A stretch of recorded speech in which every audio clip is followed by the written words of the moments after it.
Šorīt braucu uz medībām un klausījos PSVH. No rīta pirms 8 bija intervija ar kādu mācītāju. Un tur runa bija par dažādām modernām lietām, tā skaitā arī par depresijām un meditācijām. Viņš teica, mēs par daudzām lietām runājam kā par pašsaprotamām, lai gan bieži vien vispār nezinām, ko tas nozīmē. Un katrs otrais runā par meditāciju, par saplūšanu ar dabu. Tad šitā stāvot uz masta dzinēja medībās, tu saproti, tu skaties, kā vējš šūpo kokus, klausies, kā putniņi čivina, mēģina saklausīt to skaņu, kas varētu liecināt par dzīvnieku klātbūtni. Starp citu, stirnas bija tikko pārskrēja pāri.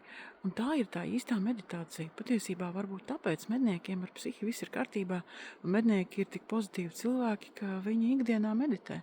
Dabā klausās tieši dabas skaņās, nevis savās domās. Tā kā esiet mednieki.